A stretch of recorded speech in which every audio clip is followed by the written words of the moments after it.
So basically, I was born in Afghanistan during the Taliban regime. To a family, my father was a doctor, my mother was a housewife slash midwife, and two of my uncles were businessmen. My grandparents were shepherds, although my granddad was there's a thing called, he was an elder of the village, but also he used to go to people, solving out people's disputes. It's like a thing called jarga in the Pashto language in Afghanistan, where people have disputes rather than going to the government, they go to a village or district or village elders who have experience in resolving disputes. But he was at the same time a farmer and a shepherd. I spent very little time with my own parents. Actually, when I was born, just around that time I was born, my father was engaged in fighting or helping the Mujahideen, the so-called freedom fighters, or the freedom fighters who were fighting against the Soviet Union. So he wasn't home actually when I was born. And then later on, I spent very little time with my own parents because I went and lived with my grandparents in the mountains in eastern Afghanistan as a child.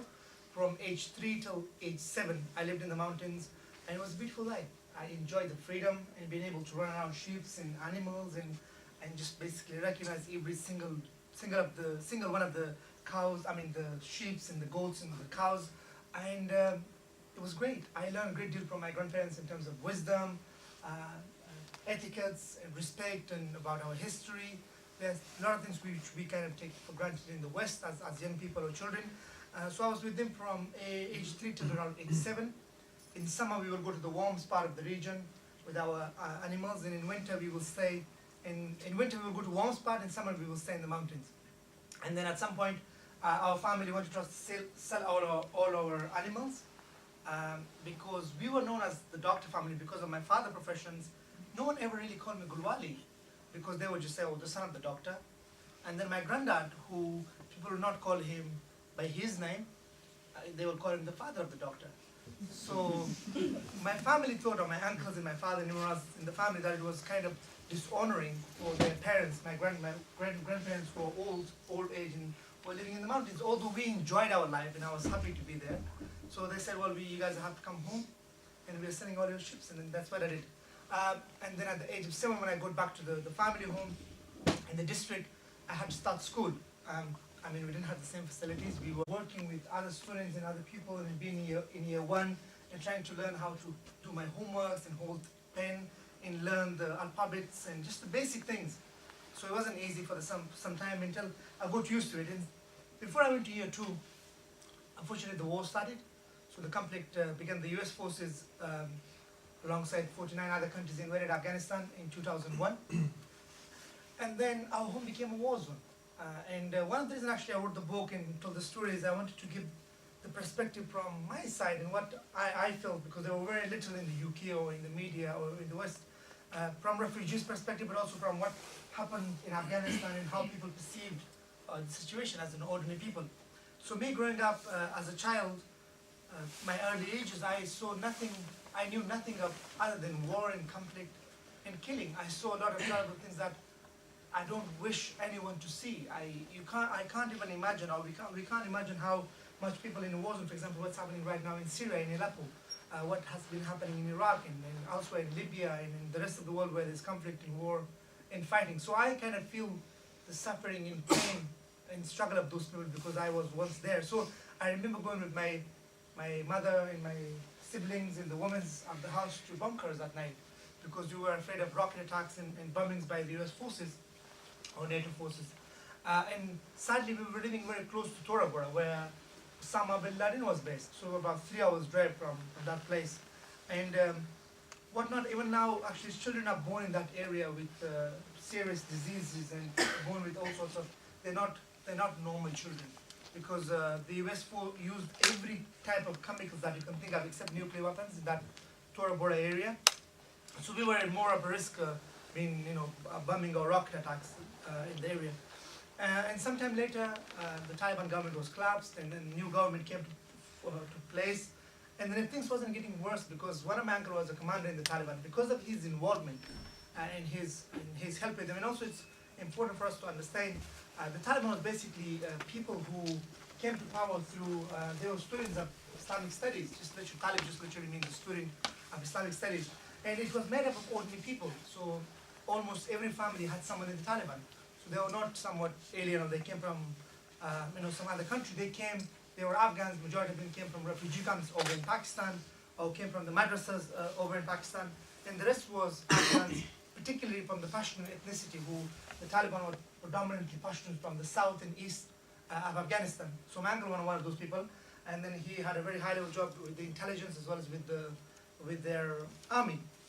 He actually went to Pakistan after the collapse of the Taliban, and then later on, our life became harder in the sense that the Taliban wanted to kind of use our homes as one of their base in the US, and the Afghan army, or the Afghan forces at the time, which was very early transitional time, we were trying to please both sides, because we couldn't say no to either side, because of my father's profession, he had to treat injuries from both sides. So that made it hard for us to kind of be neutral. Neutrality didn't work, so we had to take sides, and then we were not trying to take sides, especially of my dad. And then unfortunately, an incident occurred where members of my family were killed by the US forces because of alleged help or support to the Taliban.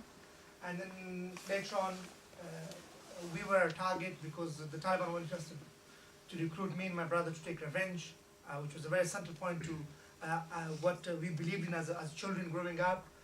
There's a thing called Gulwali, which I explained in the book about how there's 8 unwritten code of conducts, which is things like hospitality, honor, even asylum, and a few other things, quite good things, but then it dates back to almost 3,000 to 4,000 years, and this thing, revenge is a very central point to it, and it's I was just telling the guys before how they're saying in Pashto, if you take revenge after 100 years, you have done it too quickly, so the blood fuse goes on forever, and it's really crazy. And some mothers, or most Afghan mothers, will help to raise their children to be warriors, to be fighters, and to make sure they take revenge, to be strong.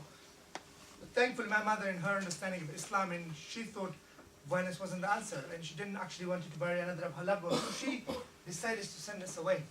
So she did, and I for once listened to her, and she sent me away for almost 10 years, so I've not seen my family and my mother for about 10 years now, and it's hard, and I definitely miss her, and I feel like she saved me, but she also lost me, because I'm not the same Gulwali that I was 1 year ago, and at the same time, my grandma, who was a very significant figure in my life, was a midwife, and I remember actually going with her to people's houses when they were giving birth as a child, because the district that we were living in, the nearest place where the hospital was, or maternity unit was, about 3 hours drive. So when the women were in labor, either the child or the woman will die because the road was so bad, and it was very unsafe to go. So my grandma, although she was illiterate, she was uneducated, people would come for her and take her to their homes. So I would go with her, holding her hands, even though she was an old woman, but still I had to go with her to accompany her. And her hand was so blessed that a baby will be born. Every time that I went with her, probably more than 1,000 times that I went with her, baby will be born. Most of them people will come to our house because if they needed medical help, my father was there, and then the baby will be born in our house. And I say this to when I give talks to especially school kids about how much pain mothers go through. I remember sitting in the corner, hearing all the screaming, the shouting, and the pushing. It was really, at the time I was really angry, like why would I have to do that? I mean, I told my grandma, if you take me with you, can you please leave me outside? But sometimes people wouldn't have places to leave me because it was, people were poor, they didn't have more than one room, especially in winter, so I had to stay somewhere in the corner. I was a little boy anyway. But the point is that mother goes through so much pain to raise us, I mean, to give us birth, to carry us in 9 months in their stomach, and then for us to be ungrateful, for us to show disrespect and not appreciate that, it bothers me greatly. It makes me really angry. Like when I was at school, even in the UK, I saw some young people disrespecting teachers or their own parents. Yeah, fair enough, there could be problems, there could be issues in the house or whatever, but at the end of the day, the mothers have gone through so much that we will never be able to repay her for the pain that she went through when giving birth. So for me, I have greatest respect for mothers, and really, because of my own, not least because of my own mother, but because of the experience of me spending time with my grandma. She used to actually tease me when we used to come back from the people's houses, and trying to put her hands in my hair, like, Grandma, don't touch it, okay? Like, we need to stay away from each other. But I loved her so much that I actually used to say to her that when we die, I want us to go to the same grave. That's how much I remember. I used to sleep between my grandma and my granddad. It was so beautiful. But now, actually, a few years ago, she passed away. And one of the greatest sacrifices for me as being in the UK, although I have so much opportunities in education, peace and stability and security, but one of the biggest sacrifices has been missing out on events that happens only once in life. I mean, I couldn't have saved her if I was there, but at least I would have held her hands and tell her that how much she means to me and how much I loved her. And she's the woman that inspires me even to this day, and I hope it will inspire me. Know that actually it will inspire me for the rest of my life. So yeah, it's just I thought I'd tell you about my grandma. Actually, the book starts with her. The first chapter of my book. She's very important to me. When I was dedicating my book, I dedicated it to my mother, but also to the refugees, millions of refugees in the world. And I was thinking about how I want to dedicate it to my grandma. But when I looked through, I wanted to start the chapter with her. But anyway, so we left Afghanistan, and she played a big role in arranging for us and speaking to our relatives. We went over to Pakistan. Excuse me, that was me and my brother. We spent some time with our relatives in the travel areas, and then the trip was arranged. We were headed over to some traffickers and smugglers and agents. We called them agents, so they were along the way. I will tell you. My mother said to me, no matter how bad it gets, don't come back. And secondly, hold on to each other's hands. And I was okay, cool, okay. I mean, what was happening, I was not happy about. I didn't have a choice. If I had a choice, I would have stayed. And I felt like, even to this day, I feel a sense of guiltiness and conflict, because my job was as an Afghan, as a boy, as a son, as a brother, to be there for my family. Even though at the cost of my own life that I had to protect them, because there was nobody whom I had to manage everything at the age of 10 and 11, and I needed to be there with my brother to support our family. But we were running away from a problem, and that was then not very manly, not very Afghan. So the decision was made, we had to leave, and then we left, not knowing what's going to happen. One of the greatest thing that was bothering me all along the way, the 12 months journey, the 10 countries that I went through, was not knowing what happened next, where I'm going to get, how long it will take me. There was no certainty. Nothing was explained to us, or nothing was explained to me. As soon as we went to the airport, me and my brother were separated, and I didn't see him for the next 14 months. And I keep looking for him. So the journey started. I went over to Iran, met a bunch of Afghans, a bunch of migrants, as they would come, I would call them. So I met these boys. For the first time, I had to just basically trust strangers, and I was in the hands and mercy of those traffickers and smugglers and agents who were very sophisticated. I mean, I would be going from one town to another. Someone would be waiting for me. It was really well organized and efficient. So the journey continues. Made friends along the way. Went through Iran to Turkey. It took actually a month or so, and crossed the border illegally, undocumented. It was scary. It was frightening. And then in Turkey, spending time because I'm summarizing for you, spending time in the chicken coops, spending time like in places where you keep animals. And there were times where the agents actually sold us. So they treated me and my fellow refugees as a commodity. They couldn't kill us if we have died or something bad has happened to us. And I was discussing this earlier with the crew about why I didn't understood why they were so cruel. Like they were so brutal. Some of them, not all of them. They could have treated us nicely. They could have treated us with much humanity and kindness, rather than keeping us in the chicken coop, which was very small and was not fit for human conditions. They could keep us in the house. There were a big house. There were a lot of rooms, and in the same way along the way where they sold us and put us in places where you keep horses, and then we would travel on lorries, trucks during the day, and walk at night trying to bypass police stations and checkpoints. It took us almost a week before we made it to Istanbul, and then there I was for quite a while. We were kept in basements, and I didn't see sun for weeks. Money was always actually an issue, sometimes not getting enough money or enough food. When we were with agents, they would lie to us, they never really told us the truth. Every day they would say, oh, we're going to Greece tomorrow, and that tomorrow will never come. And then one day actually they took me, and I was separated from my friends, the travel companions that I met along the way, and put me in the seals of the train to go to Bulgaria. After some hours, I was asked to jump. I was taken down and I was asked to jump. I was like, well, for the first time in my life, I've been on a train, and that was in the ceilings.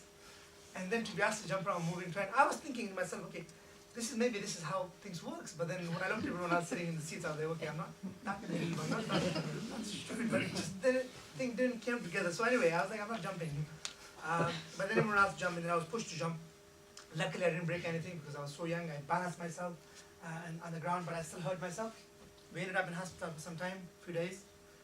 Then we were of course arrested because we were trying to avoid a Bulgarian checkpoint to jump before the checkpoint, and then we were arrested, imprisoned for a week or so, and then sent back to Turkey in winter in snow. Literally, we walked back on the border in snow. And when I think about Bulgaria, I think it's Europe, but actually there's nothing European about in terms of human rights and the way they treated refugees. It's so inhumane and shameful. Even now, after 10 years later, as we speak, there has been just yesterday there has been the Bulgarian authority went and beaten and tortured Afghans in a camp because they had a demonstrations about asking for their rights and being treated as humans. And in the last few years, almost every year, a few Afghans get killed over the border. When they're trying to cross to Bulgaria from Turkey, they get shot. And there is no accountability, there is no responsibility. And even worse, there's a group of right-wing nationalists who patrols the border. If they find there's so many videos, disturbing images on social media, where they beat people and send them back to Turkey. And the government, the prime minister uploads them. The government of Bulgaria supports their patriotic activities, and they're still in Europe, and no one says nothing to them. It's crazy how things has not improved, things has got worsened. And then we were lucky, going back to my story, we were lucky we were not arrested. You just, along the way, you learn the game, you learn how to survive. Even though at the age of 12 I had to manage things and I had to make sure that things went according to plan. We made it back to the place where we were staying at in Turkey, in Istanbul. Sometime later, probably a few months. I mean, at the time, when I was traveling, I didn't have a sense of time. I couldn't care less because I was just worried about surviving and getting shelter, getting food, and being able to be alive. And secondly, I just forgot about time because it was sometime time what weeks feels like months, and then days feels like weeks. It was really long, and sometimes I wouldn't know day and night because I would be stuck in the same basement. This time we were supposed to go to Greece, and because we would hear so many stories, the guys, they said there is a land border between Greece and Turkey. It's actually one of the most militarized zones in the world. It's one of the dangerous borders in the world because it has mines there. It's a very dangerous place. A lot of the time, agents send people on that route because it's cheap, and it's about 2 weeks walking to Greece. So what happens is people comes from Istanbul towards this border, and they're not being told about it. They've been told you're going on a boat to Greece, so they don't have enough preparation. They don't have enough food or water, and then they start the journey, and then you can't go back because you are with the traffickers or with the smugglers, and then food, water runs out. So it happens to people, and actually sadly, people were killed along that route. And then we were told what will happen if we are going that route. Certain things will happen, certain places we will go out, and then we were given signs of those places by the people who were returned back, who made the journey, 2 weeks journey, and were arrested. They had to cross small rivers by dinghy, small boats, and were at the end arrested anyway, couldn't make it, and some people they lost their friends along the way. So they told us, if those things happen, then that means you're going through that route, but say no, just go and give yourself to the police. So when certain thing happened before we were leaving on the journey, we knew full well that they are sending us on this route. They lied to us. And then sometime in the evening, actually, we were only in this place for a day. In the evening, the police came and arrested us, which was great. We were really happy about it. But we didn't, because we knew they were sending us in this really, really difficult route and difficult journey. And then the Turkish authority, the way they treated us, the prisons were probably worse than the journey itself. If we had to make that 2 weeks journey, because at least we had a sense of what is involved. And then I was in this prison for 2 weeks in Istanbul, put in an adult prison. And this journey, forget being treated as a child, I wasn't even treated as a human. And that's the sad reality of what happens to a lot of refugees and people who are risking their lives in fleeing conflicts in the Middle East. So after being in prison for 2 weeks, we were then deported back to Iran. So a week-long journey back to the border of Iran. The journey wasn't straightforward, it was back and forth. And then not only was it risky to go back, but there was, on the border of Turkey and Iran, when you are deported back, there is the issue of kidnapping, there's the issue of Kurdish mafia. So we have heard stories that people, when they deported back to Iran, they get kidnapped and then they've been kept as ransom, and then they ask a lot of money because the Kurdish mafia, the people who runs this business there, they think, because you're going to Europe, your family have a lot of money, so we can actually, beat you and torture you and get some money out of you. And I have met people who were hands and their fingers were chopped off and their ears and nose were cut, which was really hard to see. It was terrifying. So when we were sent back, I remember the Turkish border guards, giving a knife to one of our friends who spoke Turkish to say, "You'll protect yourself." When we went on the other side of the fence, we saw two groups of people. Well, it was dark, 3 o'clock in the morning, but there were police officers and there was also police officers. So one was actually police officers of the Iranian border guards, and the other was the Kurdish. But we couldn't distinguish, and we couldn't recognize who was who and who to trust. We were faced with huge dilemma. So people run around like sheep, literally, and that's the experience of me being a shepherd. So I kind of realized what was happening there, and then we were so confused. So thankfully we managed to go with the police and just trust them. So it was a quick decision made through conscious, and basically, within split seconds you have to make a decision. So we went with them. We were safe, but still we were beaten by the police. They were asking for money when we went to the police stations in the checkpoints. One of the I realized how people were kidnapped, because we were so many people, 75 or so. There was only there were around 50 or 45 people with us, so 20 or 50 people got missing. And early in the morning, one guy, a Pakistani guy, was actually running towards us, and he was bleeding. And he said we were kidnapped. So not only are you deported back, which in itself should be illegal and immoral and wrong, but then you are sent back knowing, the Turkish authority well knowing that you will face a risk of kidnapping by some criminals, and they still send you back. And the Iranian governments are aware of it as well. So we later on told the Iranian police, and we said, look, we had friends, there were people with us who were missing, and the guy came and they were investigating, and I don't know what happened to that investigation at the end. We were taken to a prison, which was really bad conditions. We stayed there for some time, and then they asked us to have to find the money so they can pay for us to go to the border of Afghanistan. And this was over a week-long journey, and there were people who spent time in this prison who didn't have any money. So the police chief said the only way you could actually leave this place would be if you all put money together and make sure that we can get 2 minibuses or 2 coaches that you can go to the Afghan border.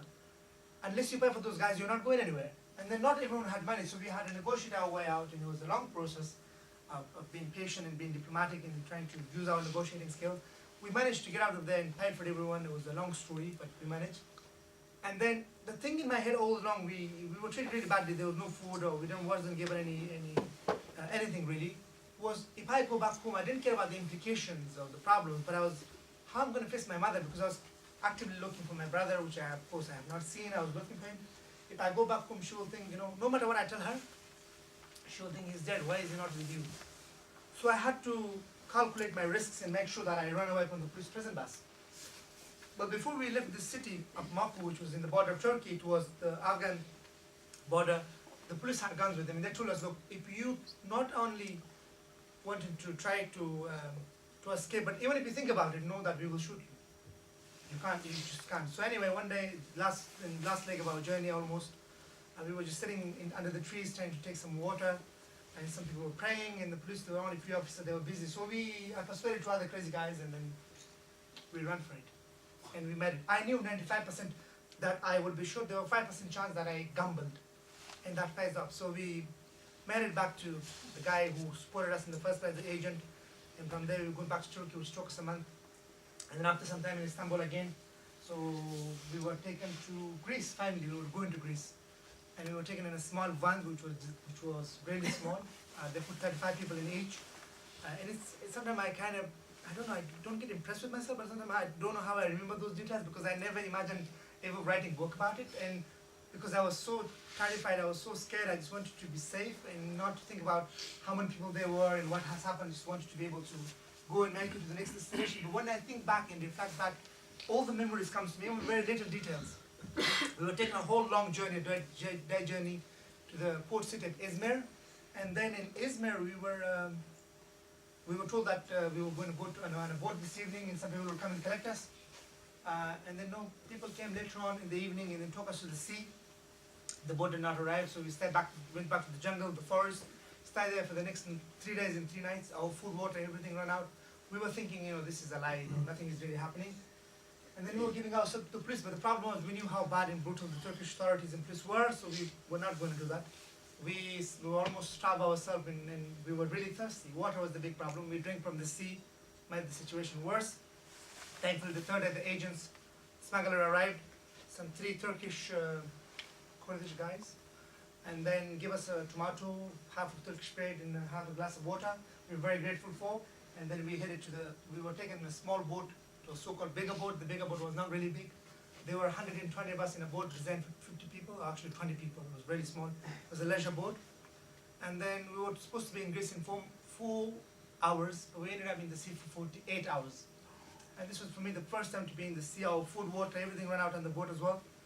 Almost a week we did not eat properly or drink. We didn't have access to the toilet. So it was absolutely the hardest thing I have ever done in my entire life. And I mean, the waves, seeing the sea for the first time and being in a small boat in the middle of the Mediterranean. And then the third evening, if the things wasn't getting worse, our boat broke down. And within minutes, actually the police had not arrived, would have been killed. Our boat was about to capsize. And the captain was lying to us, another boat is coming, the other boat was not coming. So we shouted, we screamed, and the police came and they rescued us, thankfully. And then we were taken to a small island. The generosity and kindness of just strangers, they bring us food and water. They have heard that a refugee boat has been rescued. It was so heartwarming. It was really beautiful how strangers and how just people came to our rescue. It was really sweet. And I saw on this journey kindness and humanity of man, but also in unkindness, inhumanity, and cruelty as well. But majority of the people were nice. I mean, we survived, and I survived on the generosity of strangers. From there, the legal battle began. We were taken to Athens, and then we were registered, fingerprinted, and told, we have to leave Greece within a month, or otherwise face deportation to Afghanistan or Turkey. And then sometime later, we were taken to prison, especially the 11 of us were taken to a children's prison for the first time. And we were told, you guys are too young, and you entered Greece illegally, therefore the judge decided that you stay in prison for 3 months.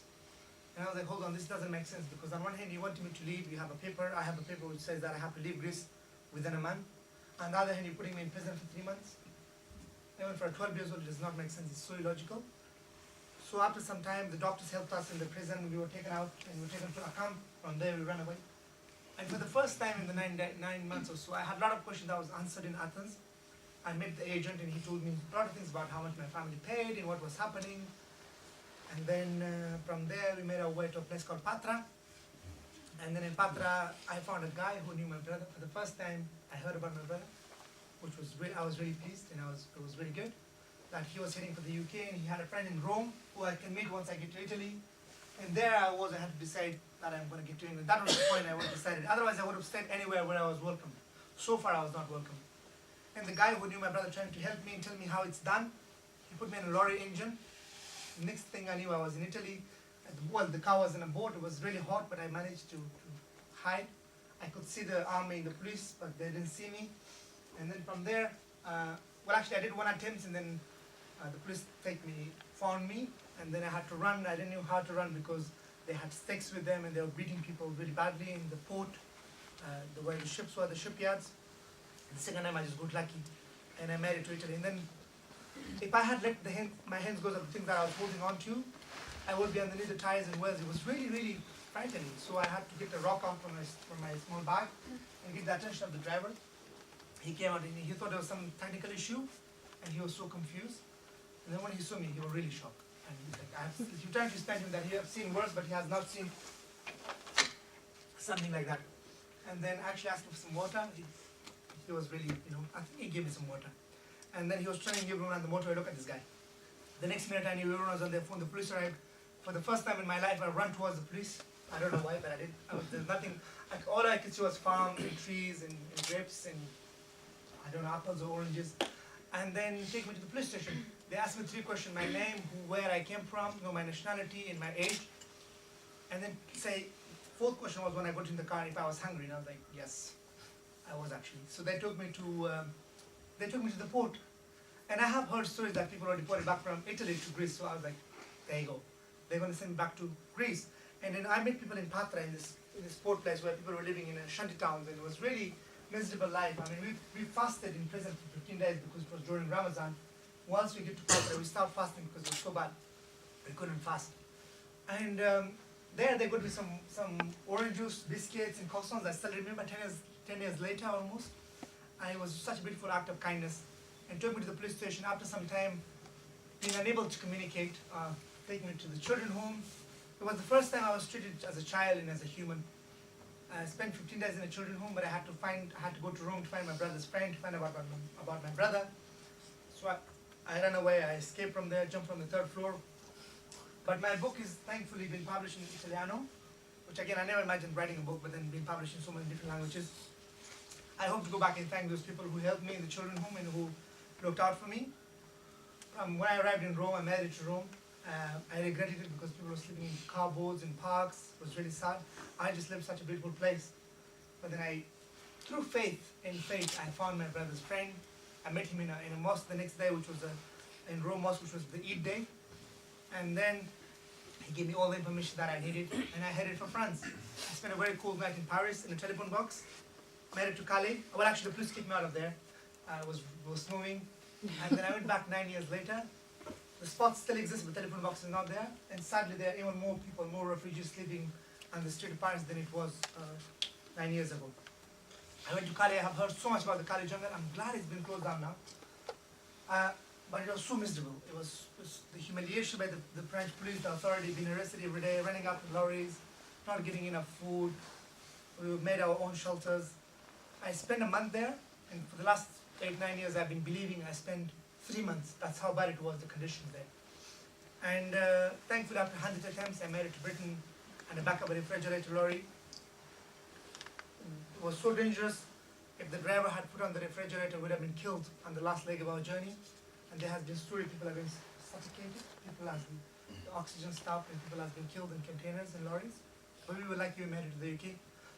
I felt relieved. I tell people I smell freedom, but I don't know how freedom smells. And I was so pleased. I was hoping to find my brother.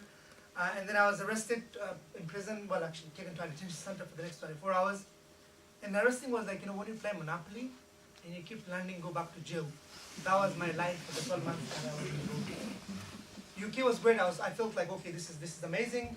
I was first few weeks and months was hard because I was in the hands of social services and home office officials. Bureaucracy was bothering me. I had my age disputed, my nationality disputed. I mean, the journey itself was hard and hellish, but being in the hands of those people were actually harder. And then it took me 2 years to challenge them and being able to go to school. And things became so bad that I felt worthless and it felt really, it was my fault I was here and there was no point to life. I lost hope for the first time on the journey till here. And I've done a few stupid things here and there, trying to take my own life because I just thought there was no point to life. No one really believed me. They saw me, well, the social services and immigration officials saw me as a suspect, as a criminal. It was my own fault of running away from war and what has happened to me, what has happened to my family. And then, thankfully, I managed, somehow people helped me to survive. Still one thing left at PA? That's a very good question. During the journey was two things which kept me going. Was hope and faith. I have been a strong believer and I thought everything was happening for a reason and God was basically so test of life for me. And I never really lost hope, even though there was occasions and times that I just wanted to give up. So faith and hope was keeping me going, but also the support of friends, the travel companions. Although we were in the same boat theoretically as well as in the practical sense when we were in the Mediterranean, they were supporting me. I mean, we were supporting each other. Although sometimes we would be separated, sometimes there were times I felt like I don't want them to support me because people would pick on me saying, oh, Gulwali is too young, he can't make the journey, he can't travel for days or walk at nights. So sometimes there were times I wanted to prove to myself and others that I was capable of doing it. So it was a sense of pride, but also I think faith and hope was the two main things. It was the drive behind me not giving up and staying being perseverance. I'm still learning English. How old am I? Age is just a number. Rather not discuss that. Actually, the age thing was really hard when I got here. I mean, when refugees come to the UK, I'm not going to tell you how old I am, but you can read it in the book.